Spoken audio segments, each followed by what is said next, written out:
మనం చేస్తున్నాం.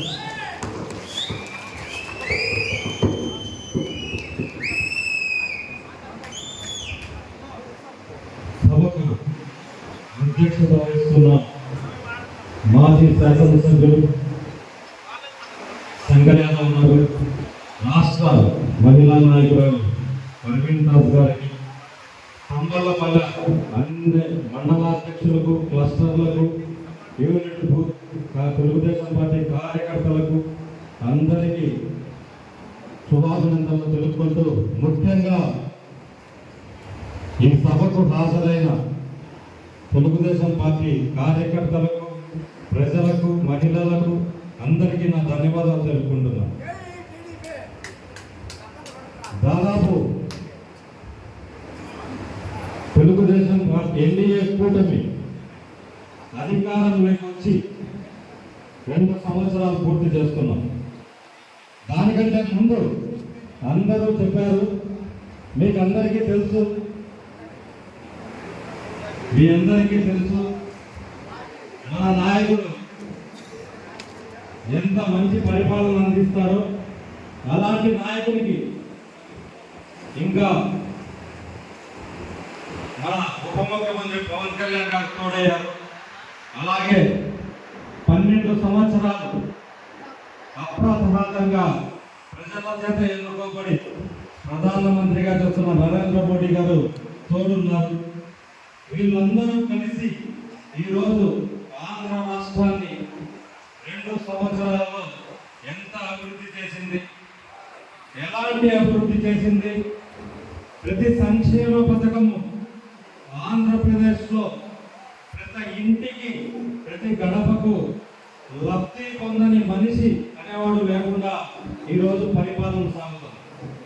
దీనికంటే ముఖ్యంగా చెప్పుకోవాల్సిందే గత ప్రభుత్వం 2014 నుంచి 2019 వరకు చంద్రబాబు నాయుడు గారు ముఖ్యమంత్రిగా పనిచేసి ఎంతో కొత్త రాష్ట్రాన్ని ఎంతో అభివృద్ధి దిశగా తీసుకువెళ్తే, మాకొక్కసారి అవకాశం కల్పించండి, ఆంధ్ర రాష్ట్రాన్ని ఏమో చేసేస్తాం, మీ జీవితాలంతా ఏమో చేసేస్తామని చెప్పి అధికారంలోకి వచ్చి ఆ రోజు ప్రజలు పొరపాటు పడినా కూడా ఆ రోజు వాళ్ళు తీసుకునే నిర్ణయంతో 150 పైగా సీట్లతో వైసీపీని అధికారంలో కూర్చోబెట్టారు. ప్రజలు వాళ్ళ భవిష్యత్ కోసం ప్రభుత్వాన్ని ఎన్నుకుంటే ఆ రోజు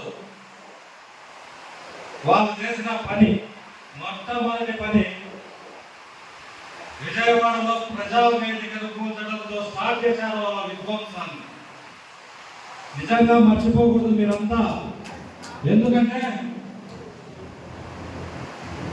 ఒక మంచి వ్యక్తి గురించి, ఒక పరిపాలనా దక్షుడి గురించి తెలుసుకోవాలంటే ఇంతకుముందు పనిచేసి ప్రజలను ఎంత ఇబ్బంది పెట్టిన వైసీపీ పార్టీ నాయకుల గురించి కానీ, వాళ్ళ పార్టీ అధ్యక్షులకు కానీ మీ అందరూ తెలుసుకోవాలి. నిజంగా 5 సంవత్సరాల్లో ఆంధ్ర రాష్ట్రంలో వాళ్ళు సృష్టించిన విధ్వంసం ఎంతంటే, మళ్ళీ కోరుకుంటున్న ఆంధ్రప్రదేశ్ 2014 నుంచి 2019 వరకు భారతదేశంలోనే అన్ని రాష్ట్రాల్లో కంటే విడిపోయిన తర్వాత బాగా అభివృద్ధి పదంలోకి తీసుకుపోతున్న ఆంధ్ర రాష్ట్రాన్ని గత 5 ఏళ్లలో వైసీపీ ప్రభుత్వం మహాపాతాళానికి తొక్కడం పక్కన పెడితే, తెలుగుదేశం పార్టీ నాయకులను, కార్యకర్తలను వాళ్ళు పెట్టిన ఇబ్బంది వర్ణనాతీతం. నిజంగా ఇంకో రాజకీయ పార్టీ ఏదైనా ఉంటే కనుమరుగు అయిపోయిందేమో, కానీ ఇక్కడ ఉండేది ఆంధ్ర రాష్ట్రంలో మన అన్న నందమూరి తారక రామారావు స్థాపించిన పార్టీ, మన ప్రియతమ నాయకుడు నారా చంద్రబాబు నాయుడు గారి అధ్యక్షతన పనిచేస్తున్న పార్టీ, లోకేష్ బాబు గారి ఆదేశాల ప్రకారం నడుచుకుంటున్న కార్యకర్తలు నిర్వహిస్తున్న పార్టీ. అలాంటి పార్టీ కార్యకర్తలు నిజంగా ఎలా పోరాడారంటే, ఎంతమంది మీద కేసులు, ఎంతమంది జైలు జీవితాలు, చిన్న చిన్న కుటుంబాల నుంచి వచ్చిన వాళ్ళను కూడా జైళ్లలో 50 రోజులు 90 రోజులు మీ తంబలపల్లి నియోజకవర్గంలో ఎక్కువ మంది బాధితులు ఉన్నారు. వాళ్ళంతా జైళ్ళల్లో గడిపిన రోజులు. అలా ఇబ్బంది పెట్టి ఆఖరికి చంద్రబాబు నాయుడు గారి సంజీవని మీద కూడా ఎంత దురదృష్టకరమైన వ్యాఖ్యలు చేశారంటే, చంద్రబాబు నాయుడు గారు 1978లో రాజకీయ ప్రవేశం చేసి 40 ఏళ్ళు రాజకీయం చేసి 14 సంవత్సరాలు ఆ రోజుకి ముఖ్యమంత్రిగా పనిచేసిన వ్యక్తిని అనరాని మాటలని అసెంబ్లీలో కంటతడి పెట్టించారు. అయినా వెనకడుగు వేయలేదు. ప్రజల కోసం ఆయన అసెంబ్లీకి రాకపోయినా ఆ రోజు ప్రజల కోసం పోరాడాడు.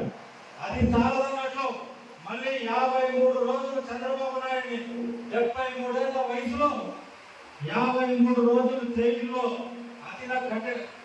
చాలా కఠినమైన రూమ్ లో, ఆఖరికి బాత్రూమ్ సౌకర్యం కూడా సరిగా లేని రూమ్ లో ఆయన ఇబ్బంది పెట్టారు. లోకేష్ బాబును అరెస్ట్ చేయాలని చూశారు. వాళ్ళ కుటుంబ సభ్యులను అవహేళన చేశారు. లోకేష్ బాబుని ఎంత అవహేళన చేశారంటే సినిమాలు కూడా తీశారు లోకేష్ బాబు గారి మీద. అంత అవమానాలు భరించి కూడా ఆ రోజు పార్టీని తిరిగి అధికారంలో తీసుకురావాలని తెలుగుదేశం పార్టీ కార్యకర్తల ఆధ్వర్యంలో నిజంగా ఒక యుద్ధమే చేశారు. అయినా కూడా ఏ తెలుగుదేశం పార్టీ కార్యకర్త కూడా నాయకులు అక్కడక్కడ ఎన్నిక తగ్గారేమో కానీ కార్యకర్తలు ముందొచ్చి పార్టీని నడిపించారు. ఇదే అన్నమయ్య జిల్లాలో, అప్పుడు ఉమ్మడి చిత్తూరు జిల్లాలో పసుపు జాతి వేసుకున్నందుకు, సైకిల్ యాత్ర చేస్తున్నందుకు శక్తిపించి నడి రోడ్డు మీద కార్యకర్తలు తిప్పారు, జైల్లో పెట్టించారు. ఇన్ని ఇబ్బందులు పడిన తర్వాత ఇవన్నీ గమనించిన ప్రజలు 2024లో నిజంగానే వాళ్ళు ఆలోచన చేశారు. నిజంగా ఇలాంటి రాక్షస పాలన ఉంటే మనం కాదు, మనకు పుట్టిన పిల్లలు కానీ భవిష్యత్ తరాలు కానీ పూర్తిగా నాశనం అయిపోతాయి, నిర్వీర్యం అయిపోతుంది. ఆంధ్రప్రదేశ్ అట్టడుగు స్థాయికి వచ్చేస్తుంది. ఇంతకుముందు బీహార్ ఆ పక్క ఎప్పుడో ఆ దౌర్జన్యాలు చూసాం. మళ్ళీ 2019, 2024 వరకు ఇలాంటి పరిపాలన చూసామని ప్రజలందరూ చంద్రబాబు నాయుడు గారు జైలులో ఉన్నప్పుడే పవన్ కళ్యాణ్ గారు ఓట్ల చీలక జరగకూడదని జైలుకు వెళ్ళి జైలు బయటకు వచ్చిన తర్వాత ఈసారి తెలుగుదేశం పార్టీతో పొత్తు పెట్టుబడి ఈ రాక్షస పాలనకు చర్మగీతం పాడతామని చెప్పి బయటకు వచ్చి ధైర్యంగా చెప్పి ఆంధ్ర రాష్ట్రంలో మళ్ళీ ప్రజాస్వామ్య పునరుద్ధరణకు పాల్పడిన వ్యక్తి పవన్ కళ్యాణ్ గారు. వీళ్ళిద్దరూ కలుసుకున్న తర్వాత మనకు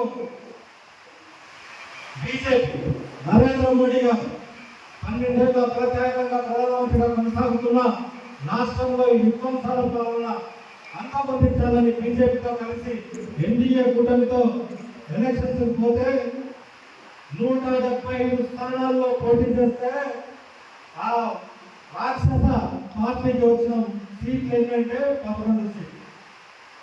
దానిలో కూడా ఆ 11 సీట్లలో కూడా అతి తక్కువ మెజార్టీతో ఓడిపోయిన ఒక 4-5 సీట్లు కూడా ఉన్నాయి. అత్యధిక మెజార్టీతో గెలిచిన కూటమి ప్రభుత్వం ఈ 2 సంవత్సరాల్లో ఎంత అభివృద్ధి చేసిందో మీ అందరికీ తెలియాలి. నిజంగా ఇన్ని కోట్ల రూపాయల ఒక్క వృద్ధాప్య పింఛన్లు 2,000 నుంచి 3,000 చేసేదానికి వాళ్ళకు 5 సంవత్సరాల టైం పట్టింది. చంద్రబాబు నాయుడు గారు వచ్చి రాకడానికి 3,000 నుంచి 4,000 చేశారు. మహిళలకు ఉచిత బస్సు సౌకర్యం కల్పించారు. ఎన్నో సూపర్ 6 పథకాలు అమలు చేశారు. ఈరోజు రాయలసీమలో నిజంగా రతనాలసీమగా మార్చడానికి హంపి నివాస సుజలస్రవంతి నీళ్లను మన శివరాగర్లో ఉన్న కుప్పం నియోజకవర్గంలోకి తీసుకెళ్తున్నారు. ఎంతో దుర్భిక్షప్రాంతమైన ఈ రాయలసీమలో ప్రతి గ్రామానికి మంచినీటి సౌకర్యం కల్పించాలనే ఉద్దేశంతో ఈ రోజు కూడా ప్రభుత్వం పనిచేస్తుంది.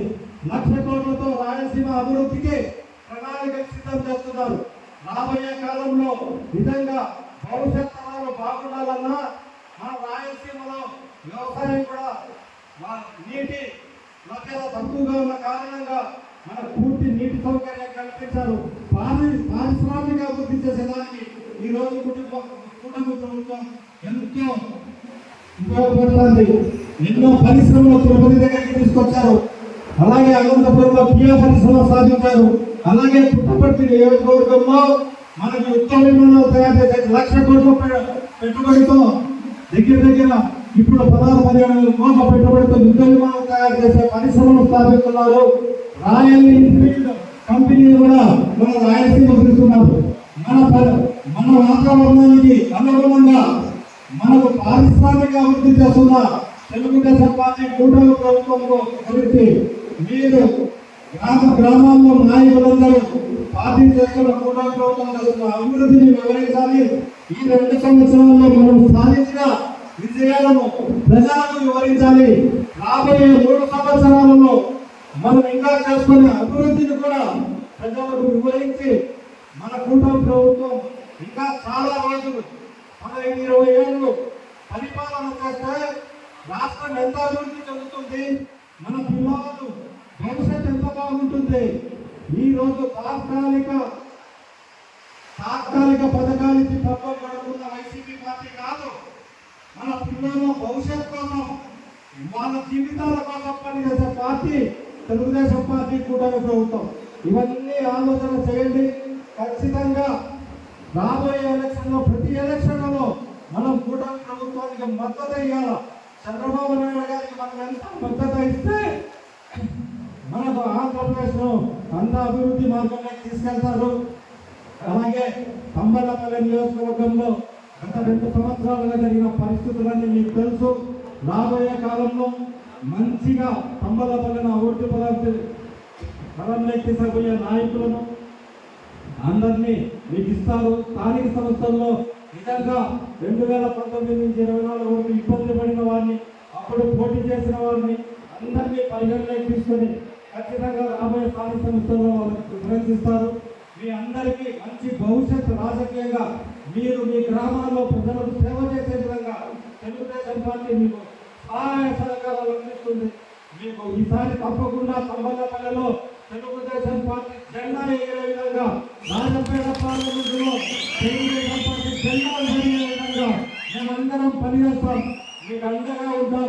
ఖచ్చితంగా ఈ నియోజక అభివృద్ధికి, మన పార్లమెంట్ అభివృద్ధికి, ఈ రాష్ట్ర అభివృద్ధికి మీరంతా సహాయ సహకారాలు అందించాలని ఈ అవకాశం ఇచ్చిన ప్రతి ఒక్కరికి ధన్యవాదాలు తెలుపుకుంటూ, రాబోయే కాలంలో తంబలపల్లిలో తెలుగుదేశం పార్టీ నాయకులు, బీజేపీ నాయకులు, జనసేన నాయకుల ఆధ్వర్యంలో ఇంకా ఇలాంటి సభలు ఎన్నో పెట్టుకొని నియోజకవర్గ అభివృద్ధికి అందరూ కృషి చేయాలని మనస్ఫూర్తిగా కోరుకుంటూ నాకు ఈ అవకాశం ఇచ్చిన అందరికీ ధన్యవాదాలు తెలుపుకుంటున్నాను. Thank you.